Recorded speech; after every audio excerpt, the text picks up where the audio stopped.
Amados hermanos, feliz día del Señor.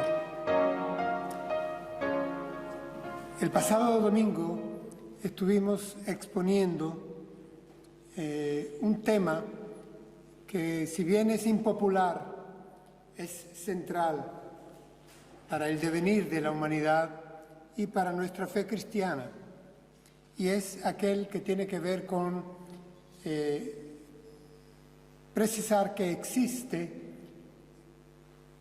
universalidad y gravedad en el pecado, la maldad, el mal encarnado en hombres y mujeres. Advertíamos que esto es algo históricamente demostrable, que es algo socialmente observable y que es algo personalmente vivible. Es un problema real y vino a mi mente en esta semana de un poeta del pasado siglo XX, centroamericano, Rubén Darío, cuando escribe en una de sus piezas lo siguiente: en el hombre existe mala levadura. Cuando nace, viene con pecado. Es triste, mas el alma simple de la bestia es pura. El poema se llama Los motivos del lobo, y esto se da en una conversación entre el monje y el lobo que atroz asolaba la comarca. En el hombre existe mala levadura. Rubén Darío.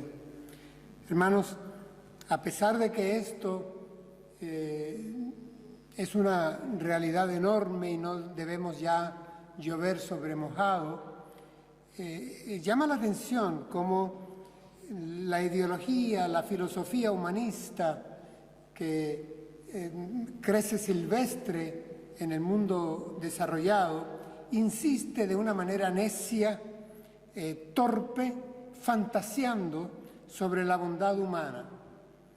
Es aquello de que el problema no está en el hombre, en la humanidad, que el hombre en sí mismo ontológicamente no está en crisis y frente a ello, por lo tanto, el hombre no necesita de un mensaje de salvación.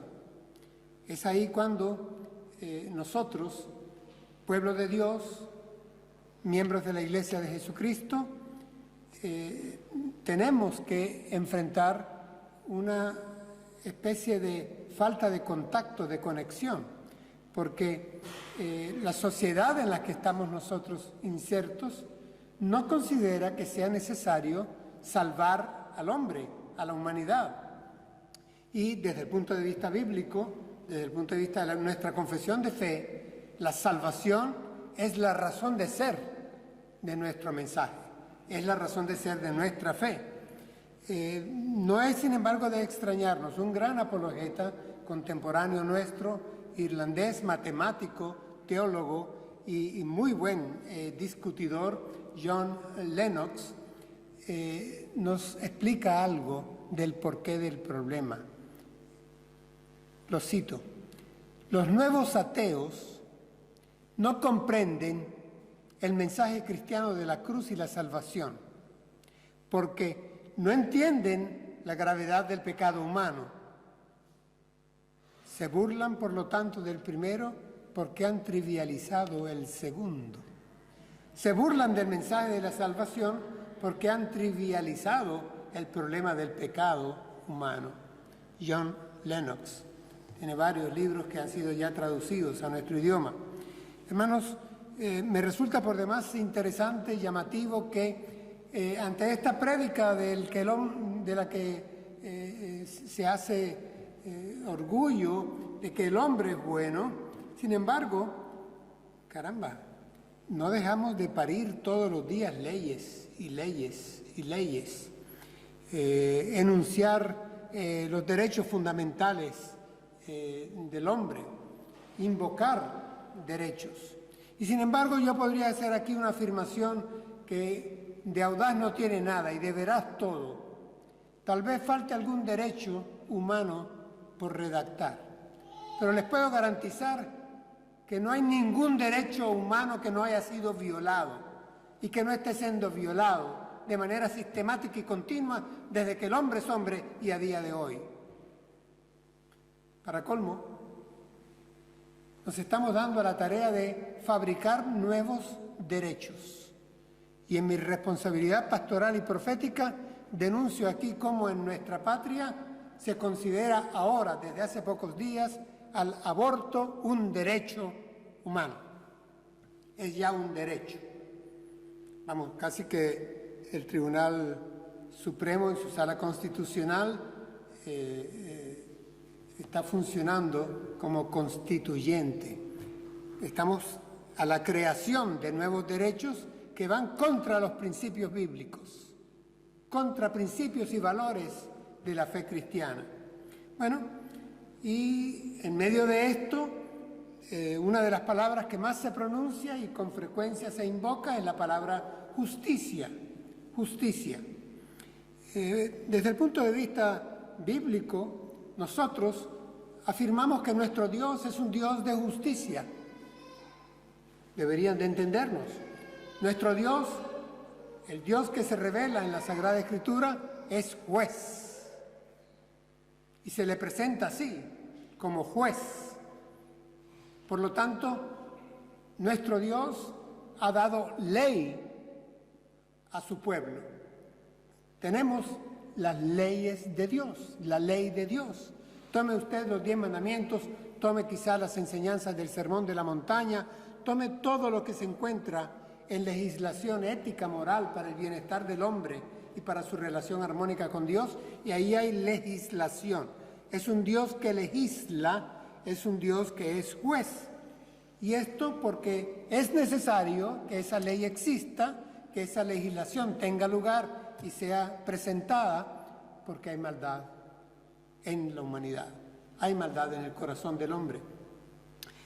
Y me llama también la atención que algunos que dicen creer a su manera en Dios, a la hora de pensar en un Dios juez, justo, que sentencia, que premia y castiga, invocan, vamos, Dios es amor y Dios debería de dejar pasar por alto la maldad que exista, dejarla pasar, no ocuparse de ella, no juzgar, no castigar, dejarlo pasar. Al fin y al cabo, Él es tan infinito, y creo que les conviene imaginárselo tan indiferente, que deberíamos tener una fe en la cual Dios no ejerciera de juez, ni exigiera comportamiento moral al hombre, y mucho menos que se pronunciara por castigo, por juicio, por pena. Que lo deje pasar. Hermanos, esto es contradictorio.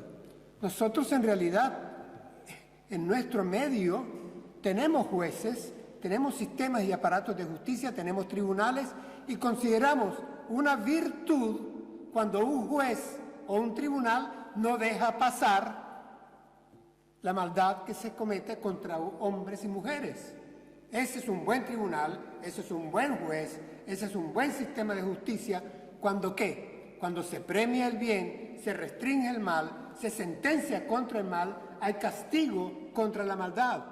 Porque el hombre importa, la mujer importa, las relaciones de daño hacia el hombre y a la mujer importan. Por lo tanto, no debemos dejar pasar. Pero sí queremos que Dios deje pasar nuestras maldades, que las deje pasar. Hay una contradicción, que no acepta que esto entre en un cuadro de razón, como sería lo propio para el hombre de hoy.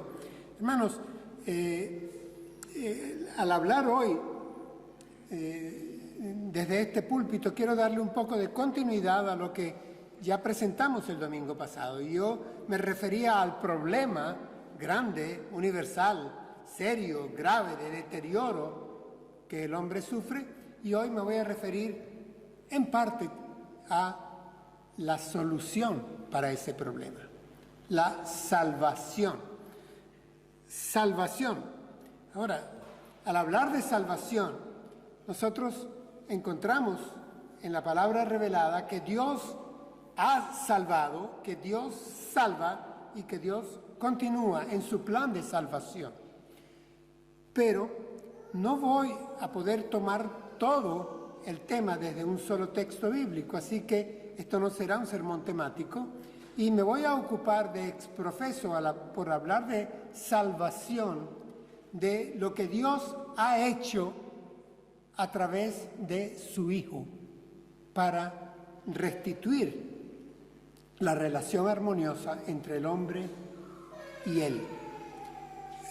Así que recordaremos algunos aspectos de la salvación que tienen que ver con la acción salvífica del Hijo de Dios.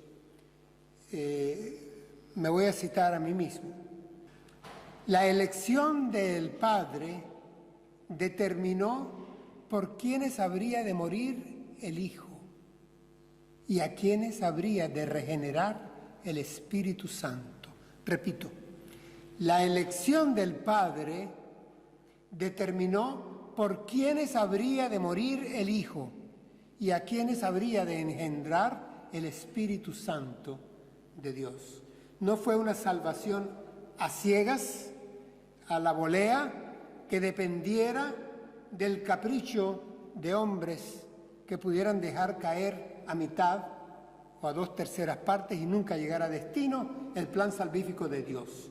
Pero hoy nos ocuparemos tan solo, quiero precisar, con pinzas, nos ocuparemos tan solo de lo que Dios hizo a través de su Hijo para solucionar el problema del mal, un asunto de fondo. Y ahí es donde entra la palabra expiación.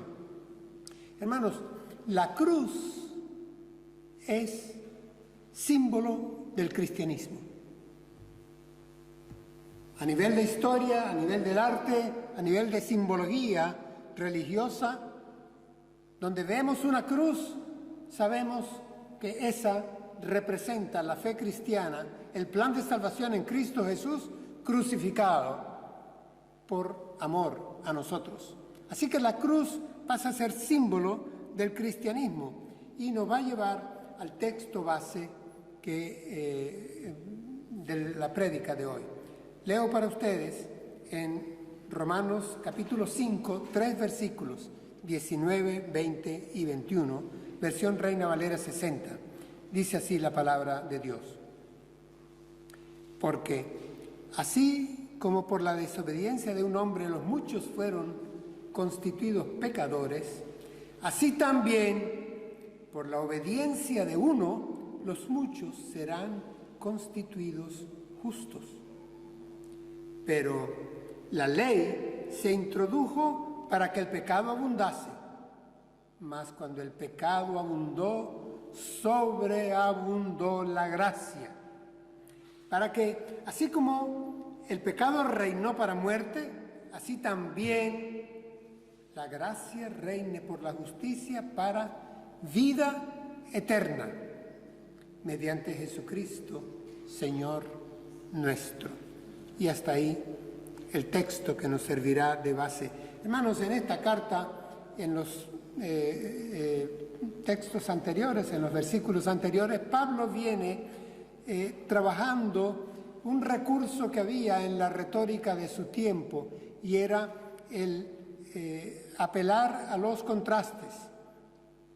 Y toma a dos personajes y los presenta de manera antitética, Adán y Cristo. Adán y Jesús de Nazaret, el Hijo de Dios. Ambos en un rol representativo. Noten, Adán en desobediencia, en maldad, representando a la humanidad caída.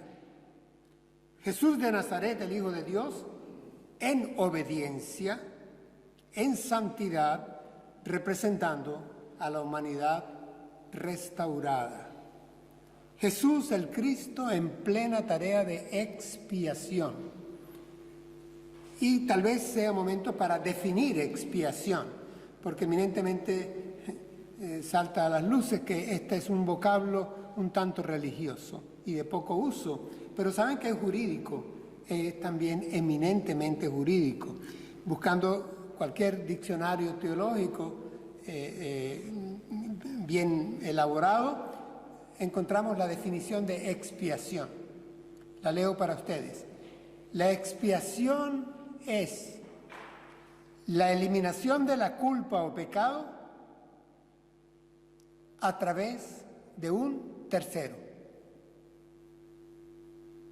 La expiación es la eliminación de la culpa o pecado a través de un tercero.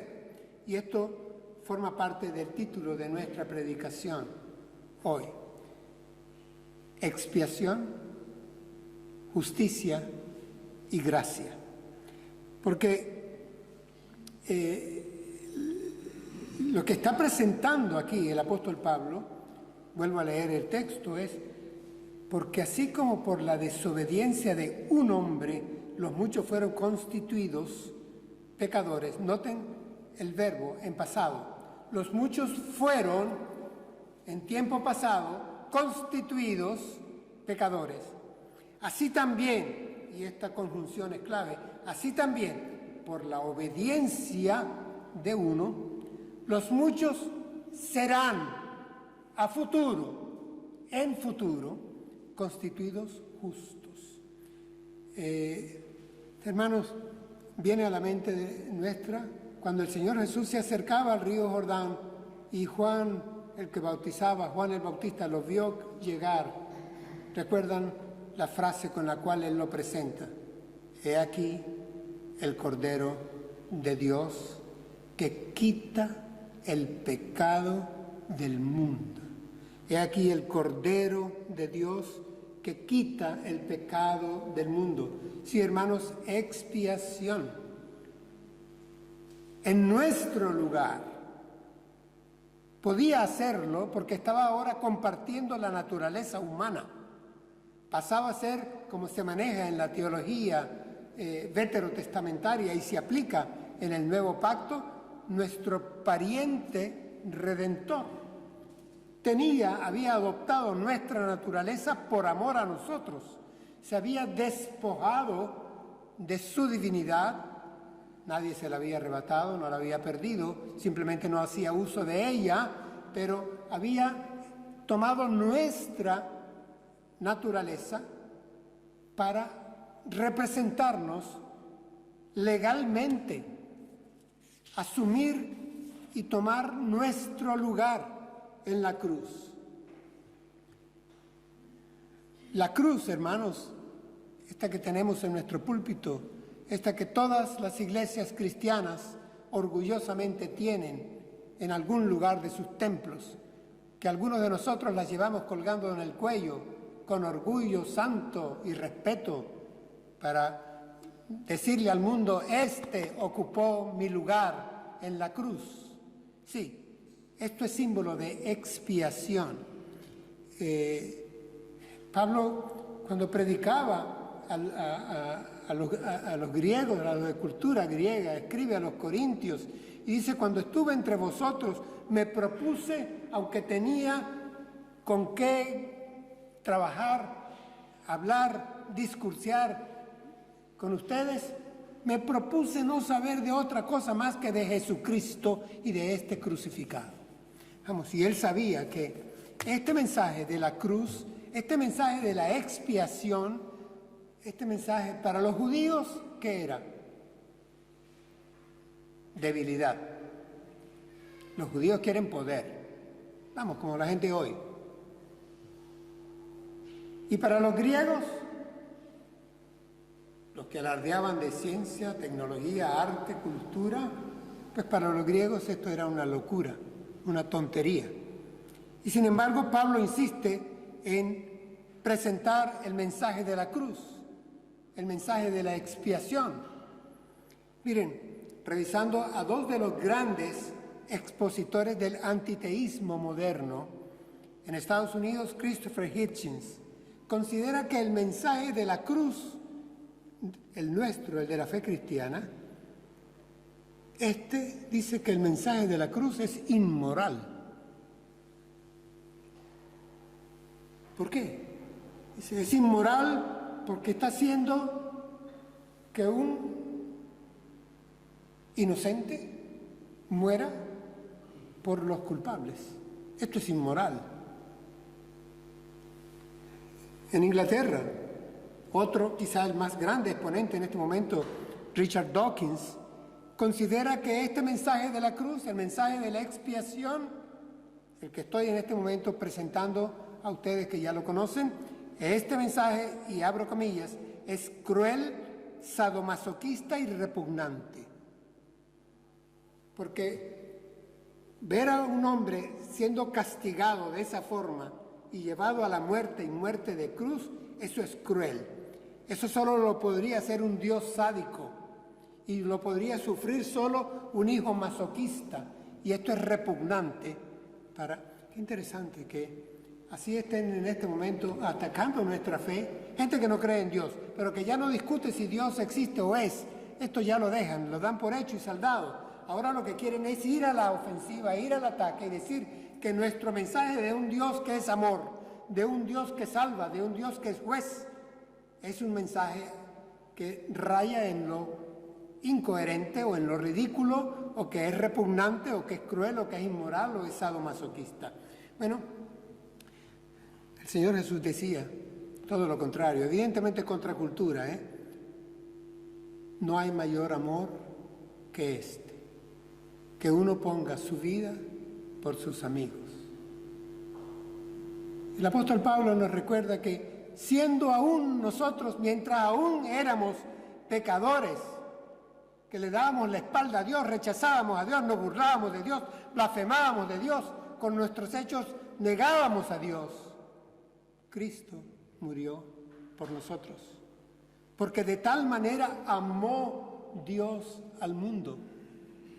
El apóstol Pablo dice, con todo, es probable que algún justo muera por algún injusto, pero lo da casi como una excepción, y las vemos a veces, y es más, las calificamos de heroicas. Calificamos a alguien que dé su vida por otro como un acto de sacrificio digno de hacerle una estatua o de comentarlo por varios días. Pero si se trata de el Hijo de Dios, entregado por el Padre, por amor a nosotros, para darnos salvación, esto es inmoral, cruel, sadomasoquista y repugnante.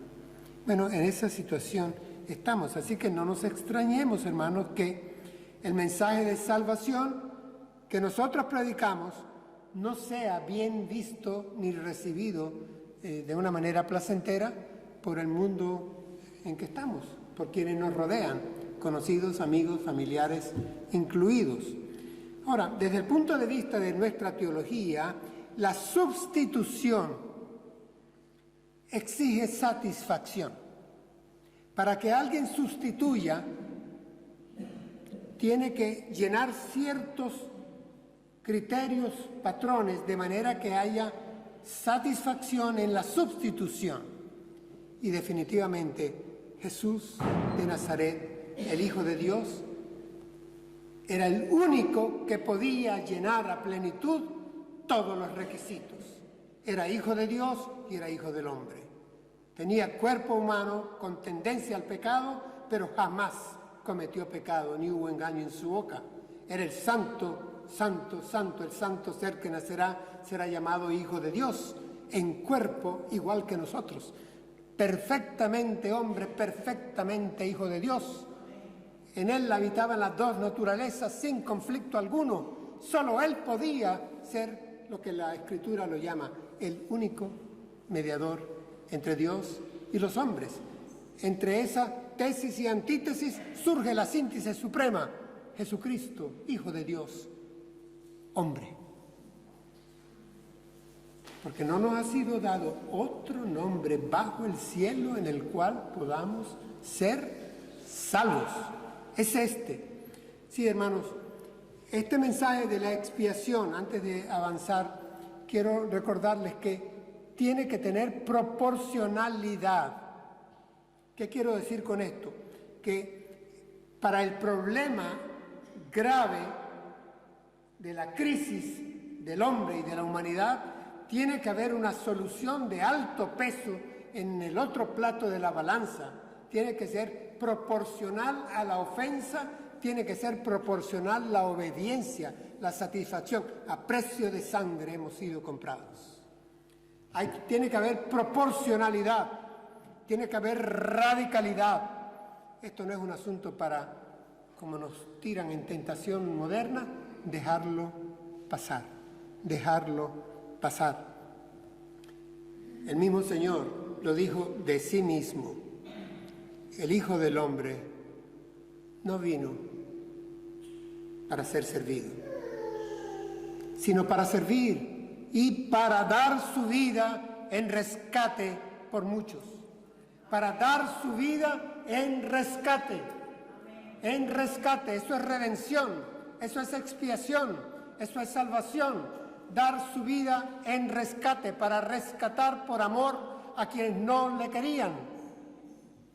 Eso es la expresión suprema del amor.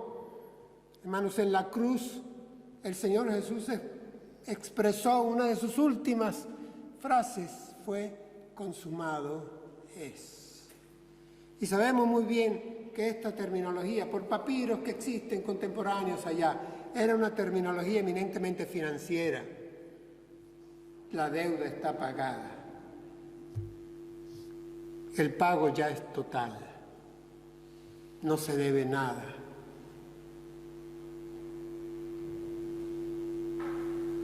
No se debe nada. El problema está en el hombre. La solución está fuera del hombre. La ley expone el problema del hombre y el Evangelio proporciona la salvación del hombre. Así que, hermanos, la cruz satisface la justicia infinita de Dios y dispensa su gracia por amor a nosotros. Satisface la justicia de Dios. El pecado provoca y causa muerte. Mas la dádiva, el don de Dios, es vida eterna en Cristo Jesús. Y eso se da en la cruz del Calvario. Por eso continúa el texto que nos está sirviendo de base. Dice, pero la ley se introdujo para que el pecado abundase. Mas cuando el pecado abundó, sobreabundó la gracia. Sí, hermanos, el apóstol Pablo aquí ahora introduce dos elementos, ley y gracia, y los trabaja. La muerte de Cristo en la cruz, esa muerte expiatoria, da cumplimiento a la ley y satisface, ejecuta la justicia de Dios. Vamos a decirlo en términos que nos peguen más. Hermanos, el Hijo de Dios fue ajusticiado en la cruz del Calvario.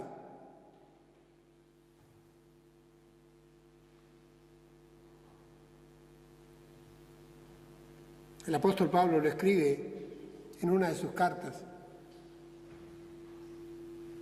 Al que no conoció pecado, por nosotros Dios lo hizo pecado, para que nosotros fuésemos hechos justicia de Dios en él.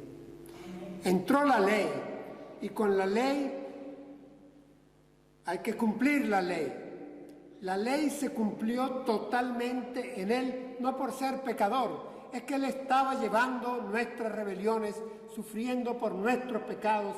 El castigo de nuestra paz fue sobre él, y por su llaga fuimos nosotros curados, escribe Isaías 800 años antes de Cristo. Es que en él se cargó el pecado de todos nosotros, de muchos, de la humanidad, se cargó sobre él. No era pecador, él fue hecho pecado mismo, sustancia de pecado. ¿Por qué creen, hermanos, que el Señor exclama, Padre mío, ¿por qué me has abandonado? Porque el Padre lo abandonó en la cruz. Ese es el dolor máximo del Hijo. Sin ser pecador, fue hecho sustancia de pecado. El pecado no puede estar delante de la santidad de Dios. y el Padre le dejó. A extremo de que él tiene que, al expirar, pedirle: Padre, en tus manos encomiendo mi espíritu. Cuídame, cuídame, en tus manos encomiendo mi espíritu. Sí, hermanos, en la cruz la justicia alcanzaba su ejecución, pero también en la cruz se permitió que la gracia de declararnos a nosotros, a ti y a mí, no culpables de pecado. Hemos pensado en esta infinita gracia, esta sublime gracia, que delante de Dios somos limpios, sanos, santos. Cuando el martillo golpea, dice: este no es culpable, este no es culpable, este no es culpable. Somos declarados inocentes por gracia, por misericordia, somos alcanzados. Un escritor norteamericano, excelente escritor, hermano nuestro en la fe, activo en su producción, lo leo, Philip Yancey, escribe lo siguiente: rechacé la iglesia durante un tiempo porque encontré poca gracia allí. Regresé porque no encontré gracia en ningún otro lugar. Rechacé la iglesia durante un tiempo porque encontré poca gracia allí, poca gracia en esta iglesia. Pero regresé porque no encontré gracia en ningún otro lugar. Philip Yancey. Sí, hermanos, gracia, gracia, con mayúsculas, letras capitales. Gracia, la sola gracia de la que hablaban los reformadores, que esa vibre en nuestra iglesia. Que nuestra iglesia predique el evangelio de la gracia, es el nuevo pacto en su sangre que por vosotros será derramada, dijo el Señor. El nuevo pacto es el pacto de la gracia. El evangelio, la buena noticia, es la buena noticia de que Dios estaba en Cristo reconciliando consigo mismo al mundo, no tomándole en cuenta a los hombres sus pecados, ni los tuyos ni los míos, no los toma en cuenta, nos declara inocentes. Esa es la gracia, la que sobreabunda. Cuando abundó el pecado, sobreabundó la gracia de Dios. ¿Cómo continúa y termina el pasaje y termina también nuestra predicación? El para qué. Para que así como el pecado reinó para muerte, así también, ahí viene la conjunción, la bisagra, la gracia reine por la justicia para vida eterna, mediante Jesucristo, Señor nuestro. Vuelve el apóstol Pablo a tomar el estilo del contraste, de la tesis y la antítesis. Lo vuelve a tomar y ahora introduce el tema de la vida eterna. Y miren cómo, en qué términos. Dice que el pecado reinó, personaliza al pecado. Noten, hermanos, que no dice los pecados reinaron, lo singulariza también. El pecado como enfermedad reinó y para muerte. Cuando pone el pecado reinó, lo está personalizando. ¿Por qué? Porque el pecado se transforma en soberano, reina, manda, esclaviza a aquel que le deja entrar, a aquel que le permite sentarse en el sitio central de la vida y lo esclaviza. Así que el pecado esclaviza al hombre, el pecado se hace soberano del hombre, el pecado se hace rey del hombre, reina. ¿Para qué? Consecuencia, para muerte eterna, evidentemente. Y por contraste, así también entonces, por contraste, ¿qué acontece? Que la gracia reina, es soberana, esclaviza, gobierna para vida eterna. El pecado esclavizando a la humanidad para muerte eterna. La gracia esclavizando, reinando en la humanidad para vida eterna. Dice reina por justicia, porque la satisface a pleno, ¿no? Entonces, hermanos, notemos cómo